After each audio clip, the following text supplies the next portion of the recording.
Hey friends, it's Jessica from Three Rivers Homestead, and today is the end. I'm filming the very last portion of our Every Bit Counts challenge for this year, where we preserved everything through the month of August, and I sort of continued it through this first few days of September.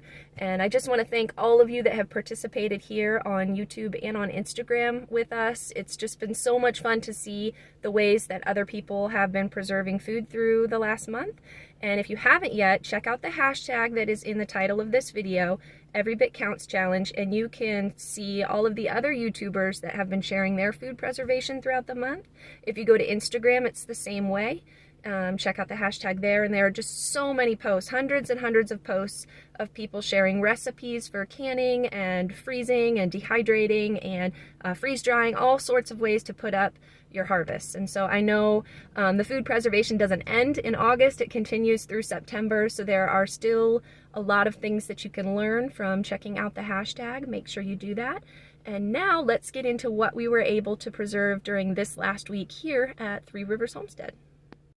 It's Sunday, and it is Gabriel's 14th birthday. Happy birthday, buddy. Thanks. I'm so proud of him. He's getting so big and grown up. But we needed to get a preservation project done really quick, so I am working on some peach pit jelly with honey here. So last week we made peach pit jelly. Basically you just boil your peach pits to make a juice, and you can check out my video from last week to see that process. I made 4 cups of juice from some peach pits last night and then ran out of time to make the jelly. So this time I'm experimenting with using honey in place of sugar. So I have my 1 cup of honey and my 4 teaspoons of Pomona's pectin together, and I'm just trying to mix them. And once I get my juice there boiling, we're gonna add it there. What do you think about that, Gabe? All right, so I'll let you know how it works out. Got my buddy here stirring this to keep it from sticking. I gotta get my jars washed and ready. Since this is an experiment, this is just a single batch of jelly that should only make about 4 half pints. We're putting it in pint jars, so it's just gonna make 2 little jars, and then if it sets using just the honey, then that might be how we make our jelly from now on, because honey is something that we can grow. It's a sustainable thing to use here since we have our own bees. It would save us having to buy sugar to make our jelly. So, it seemed kind of wasteful to just run a whole pot of boiling water for just our 2 things of the honey jelly here, so we decided to make some peach hot sauce. So what we've got in here, we've been kind of working on this together. We put 5 peaches, 12 cayenne peppers. We did 3/4 a cup of lemon juice, a 1/2 cup of apple cider vinegar, 4 teaspoons of salt, and 1 tablespoon of honey. And we're just going to stir this together and get this simmering on the stove. And once it cooks down a little bit, we will run it through the blender, and then we'll get this in jars. And then both of these items can process together for 10 minutes in the water bath. Sound like a plan? Mm-hmm. All right, let's get it stirred up. It's been simmering for about 10 minutes, so now we're going to transfer this to the blender and get it pureed up. All right, after we pureed it down, we ended up with 2.5 pints. Gabe is my brave one to try it. Okay, let's see what you think, buddy. Is it good? Good, yeah. Is it good? Is it super spicy, or is it kind of sweet? It's got the honey in it. Yeah, it's pretty good. It's like... And with the peach? Yeah. Okay, well, good. So how we plan to use these would be like, let's say I want to make some chicken meat in the crock pot or something. I could dump this in it, and it would give it a little bit of that spicy flavor. Then we could shred the chicken up on some kind of sandwich or something. So that is how we plan to use it.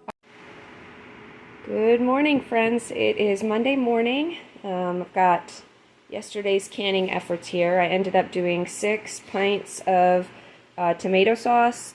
I've got the 2 pints of the peach pit jelly, and then 2.5 pints of that peach hot sauce. Shake that up. They kind of settled funny. And then I'm working on breakfast. I'm making some peaches and cream oatmeal. We always do oatmeal on Monday mornings just because it's something easy and quick that I can do. And then last night I had started this batch of peach sauce. I basically just threw whole peaches into the blender and started kind of cooking it down. in the hopes of making some peach butter, but I kind of ran out of steam last night and didn't get it done.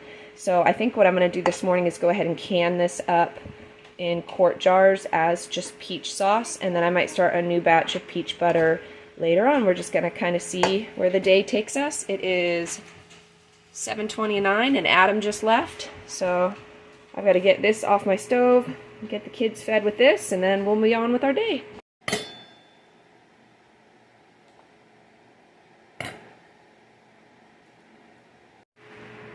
We ended up with just 6 quarts here, and these are going to go in the water bath canner for 15 minutes. Just got to get some lids on these, and these will be going while we eat breakfast.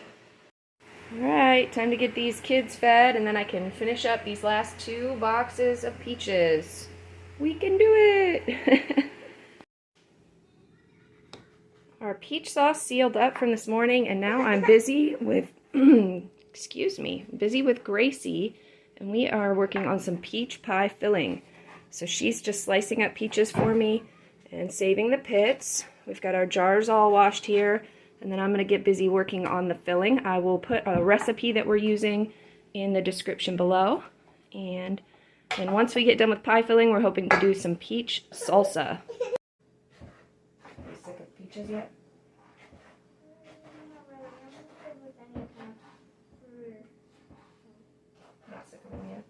Well, that's good because we've got a lot more to do. We put a little bit of lemon juice down here with our slices, and that will keep these from browning while we're getting everything else done. And as you've noticed, we are not peeling our peaches. We are trying to save time because we have a lot of fruit still to do. And we don't mind the peels being in our desserts. So she's going to fill that, and I'm going to get started on our filling.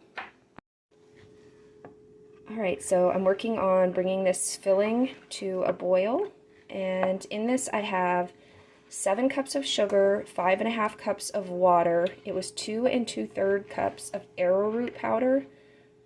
What else was this? 1 teaspoon of cinnamon, 1 teaspoon of almond extract, and 1 cup of lemon juice. And we're just going to let this thicken up a little bit, and then we'll begin filling our jars here.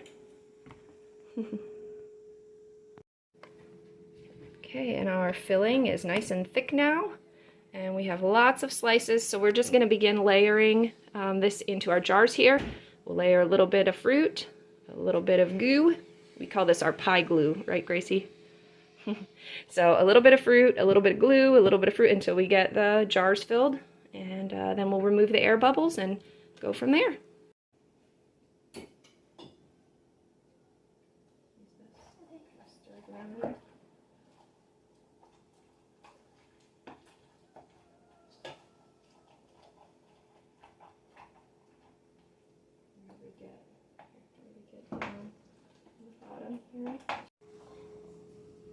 This is a sticky mess. We ended up, instead of layering it in, we just mixed everything together into one pot and tried to pour it in that way, and it definitely ended up being a much messier way to do it, so I wouldn't recommend that. I still prefer the layering, so do a little bit of fruit, a little bit of goo, a little bit of fruit, because this way it just clumped together and kind of made a mess. But in the end, our jars are filled all the same, and now we're just trying to clean some of the stickiness off of the rims of the jars so that we can get these all sealed up and in the canner.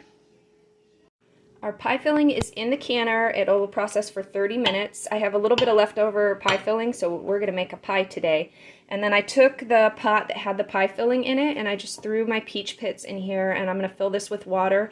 And I'm going to make a peach syrup that I can use then to can the rest of these slices. So we're just going to do some slices and syrup to use up all of this so that there's no waste.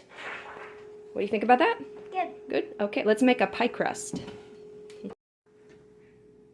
Busy, busy, busy. Working on a pie crust. Gracie's slicing the rest of these. Get a pie in the oven. We'll have that with lunch. This pie won't be winning any awards for beauty, but I'm sure it'll taste okay. We're going to put this in the oven and then finish up these peaches.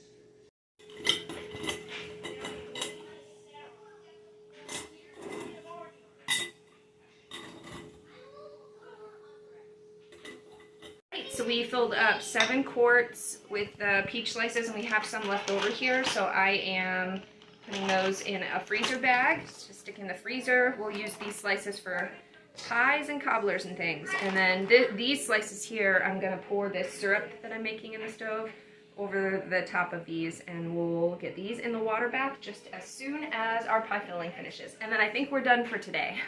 I was gonna do peach salsa today, but I'm gonna save that for tomorrow because I would like to play with my children for a little bit now.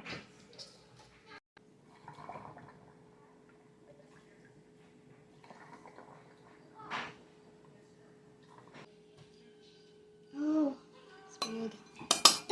That one's mine. That one's yours? Yeah. That one's mine, Mom.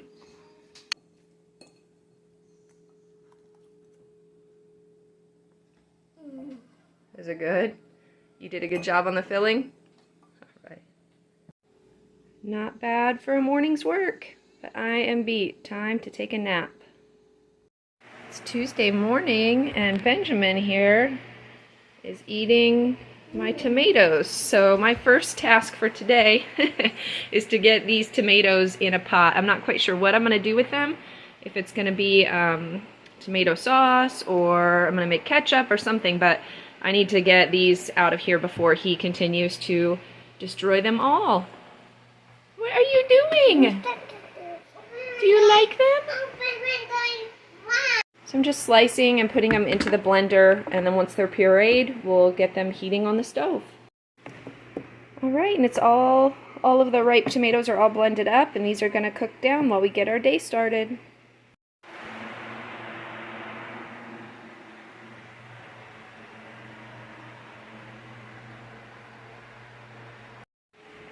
Alright guys, it is 1:30 and my tomatoes that I started this morning have been cooking down all day. They're getting pretty thick, and this morning I went out to the garden and I picked some okra. So I've decided what I'm going to do is can my okra in the tomato sauce. If you can your okra with tomatoes, you can water bath can it, and I won't have to get the pressure canner out. We grow a variety of okra called Texas Longhorn. And Texas Longhorn can get significantly longer. You can see it still bends. If this were a variety like Clemson Spineless, you would have to pick it when it was more this size, or else it would get extremely tough and woody. But with these Texas Longhorns, I can let them grow quite a bit longer.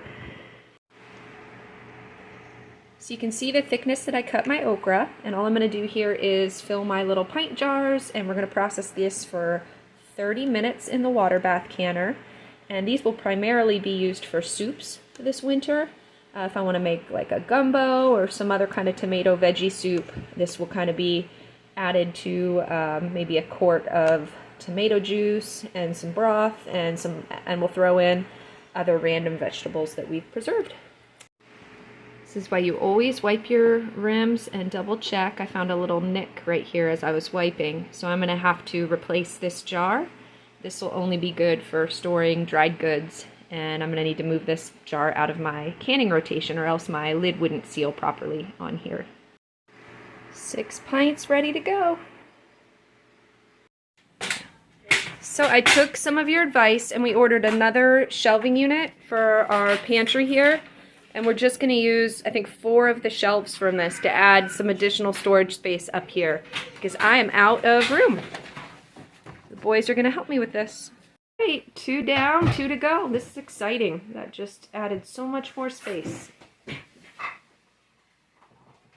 Guys, my little okra tomato sauces are out of the canner. I'm working on dinner. I got some hamburger buns made and enjoying my new shelves. This was a wonderful idea. Thank you for those of you who advised that I buy some extra shelves for that. I really am pleased with how that turned out. And I'm getting started now on tomorrow's project. I just took a beef oxtail out of the freezer and I'm getting it in the crock pot, and I'm going to make some broth overnight so that tomorrow I can work on some French onion soup. See you tomorrow.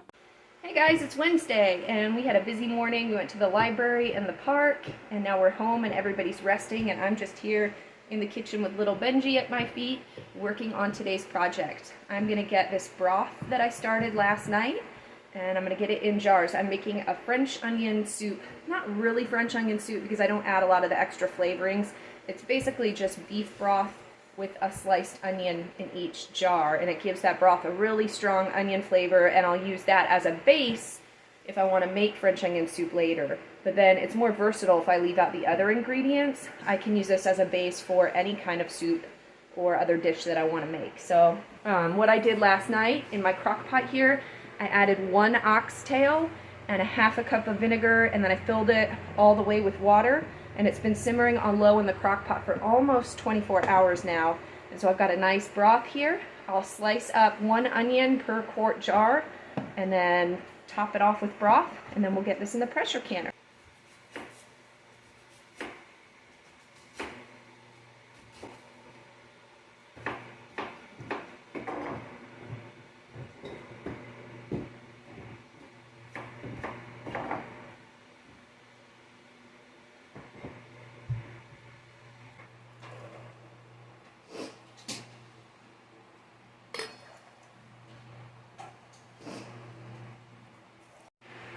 Whew, slicing all those onions, my eyes are pouring. We got 7 quarts here of onion broth, and I'm going to get this in the pressure canner now. And this will process for 25 minutes at 10 psi. All sealed up. Remember, this is just a base for an onion soup. If you wanted to make a French onion soup, you would have to add extra ingredients to this, but this is just a versatile soup base, and I like to do it this way because I can add this to a lot of different meals. So 7 more quarts added to the pantry shelves. For today's preservation project, we're doing something nice and easy. I'm taking a break from canning, and we are stringing cayenne peppers to dry.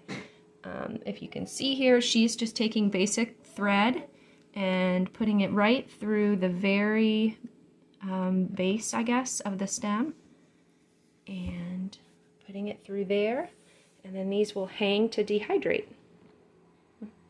At the bottom of the string here, there is a knot so that they don't fall off, and let me show you one from last year. Alright, so here are our peppers from last year. I always plant quite a few too many cayenne pepper plants, and my kids aren't a big fan of spicy food, so we're always, what do we do with these? So I just string them and dehydrate them this way, and they kind of hang as decoration until we're ready to use them. And so what you can do is pop one of these out and put one of these dried peppers in a pot of chili in place of using chili powder or something.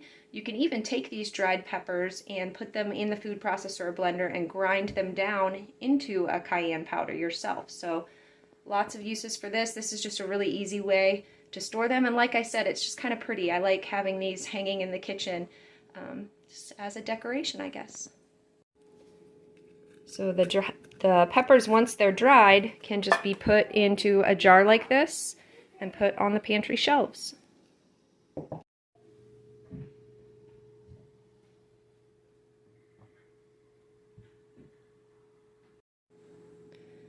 So I've talked to people before that have had issues with their peppers molding when they hang them like this. I have never had that issue, but only because I only do this with my cayenne peppers or other peppers that are very tiny and skinny like this.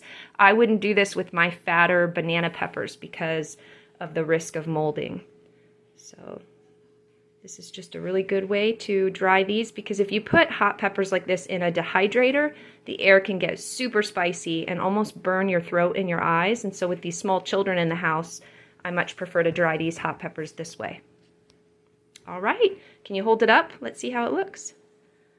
So pretty. So what we'll do is we'll kind of push them down so they're closer together, and then we'll show you what the final project looks like. Alright, so all finished, and what we can do is if we keep our string long enough, if we do another harvest of cayenne peppers, we can just add them to this for later. But I just love it. It's so pretty, and we have a spot here in the kitchen where we hang these, and we can enjoy it as decoration until we run out of last year's dried peppers and we need to use these ones. There we go. These will live right here by my kitchen windows. It's Friday on a holiday weekend. Woohoo! 3-day weekend. I'm very excited. And for today's project, I'm going to dehydrate some various things. I'm going to start with tomatoes here. I've got some random tomatoes. Oh, I love these. These are pink jazz, and they're so pretty.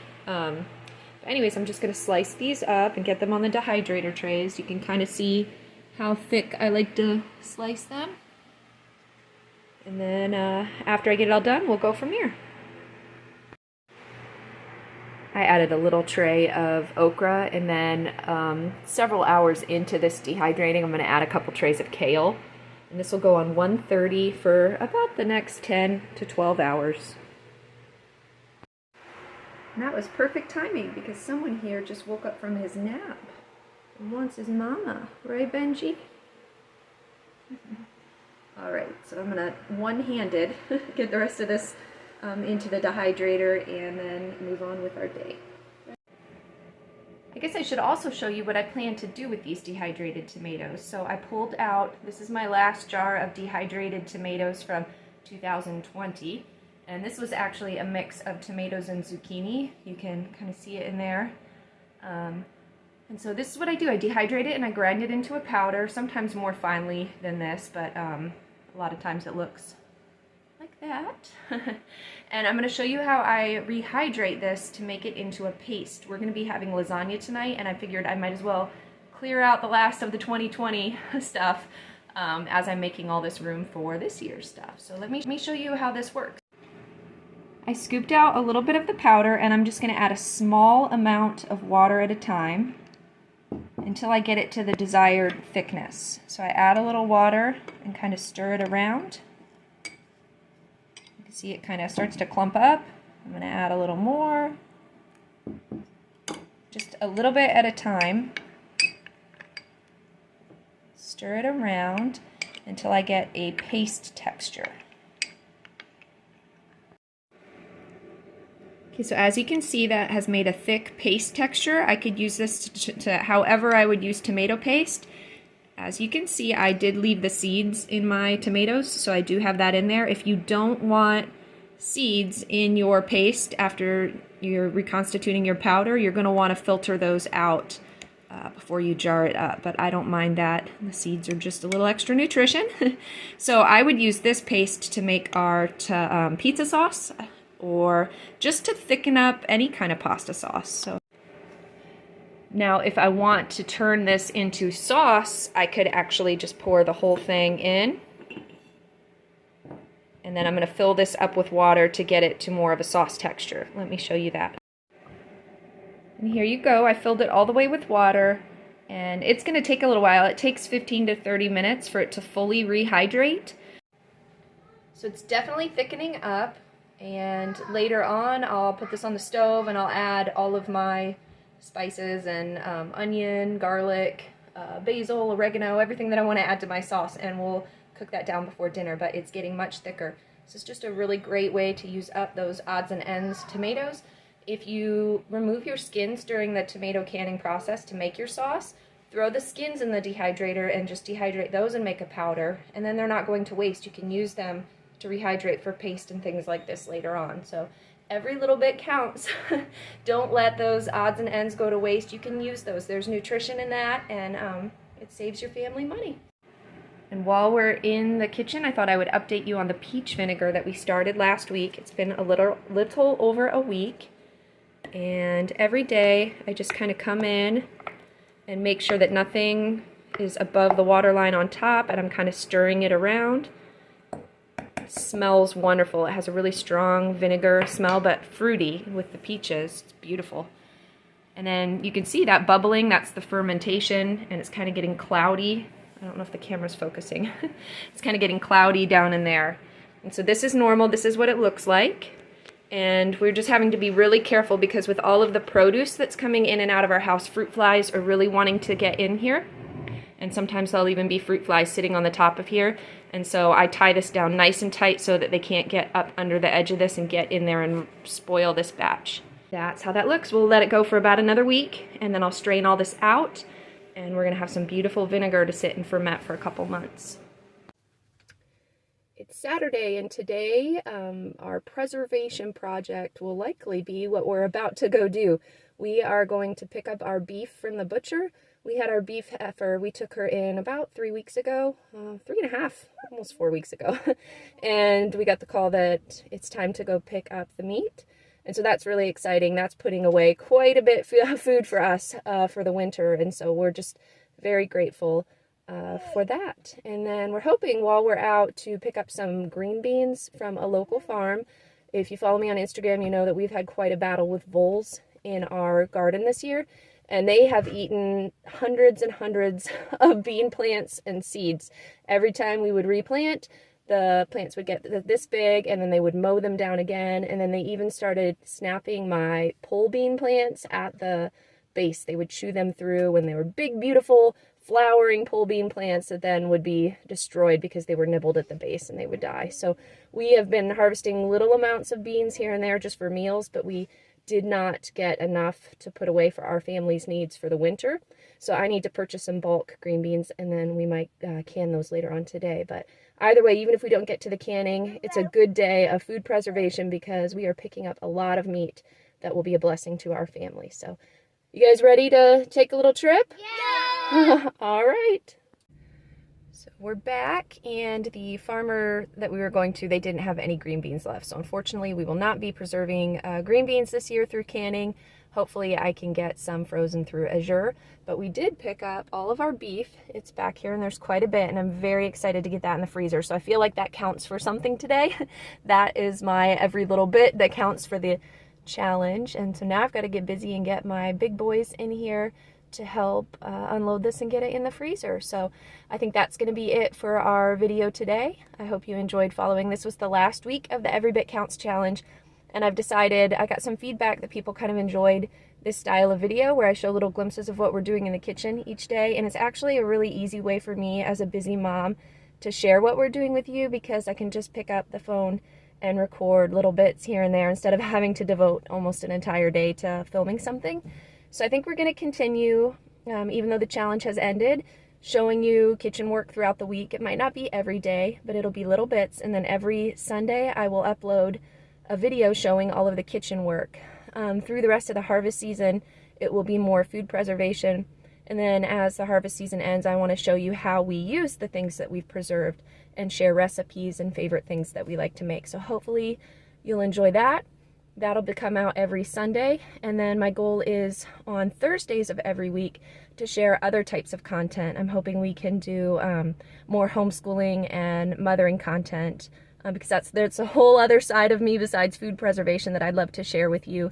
And so yeah, looking forward to sharing that. Look for our videos then on Thursdays and on Sundays. And if you enjoyed this challenge, make sure you're following us on Instagram and make sure you subscribed here. And thank you so much for watching. And we hope you have a great week. God bless. Bye.